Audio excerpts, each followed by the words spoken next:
মহানবী সাল্লাল্লাহু আলাইহি সাল্লামের মৃত্যুর সময়ের একটি ঘটনা। নবীজির মৃত্যুর সময় জিবরাইল আলাইহিস সালাম আসলেন, এসে নবীজিকে সালাম দিলেন আর বললেন, হে আল্লাহর রাসূল, আল্লাহ আপনাকে সালাম দিয়েছে। আজ জানতে চেয়েছে আপনি কেমন আছেন। আল্লাহ সব জানেন, তারপরও আপনার মুখে জানতে চেয়েছেন। রাসূল সাল্লাল্লাহু আলাইহি সাল্লাম বললেন, আমি বড়ই কষ্টের ভিতর আছি, অসুস্থ অবস্থায় আছি। তখন জিবরাইল আলাইহিস সালাম বললেন, ইয়া রাসূলুল্লাহ, আমার সাথে আজ এক নতুন ফেরেশতা এসেছে, যে ফেরেশতা কোনো মানুষের কাছে আসার জন্য কখনো অনুমতি চায় না, আর কোনোদিন চাইবেও না, শুধু আপনার কাছে আসার জন্য অনুমতি চাচ্ছে। আর সে ফেরেশতার নাম মালাকুল মউত। মালাকুল মউত রাসূল সাল্লাল্লাহু আলাইহি সাল্লামের অনুমতি নিয়ে তার জান মোবারকের কাছে এসে সালাম দিলেন।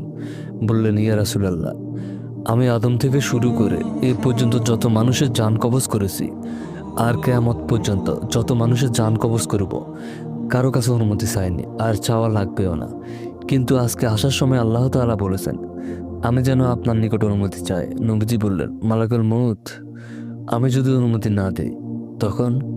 মালাকুল মউত বলল, ইয়া রাসূলুল্লাহ, আল্লাহ বলেছেন যদি আপনি অনুমতি না দেন তাহলে ফিরে যাওয়ার জন্য।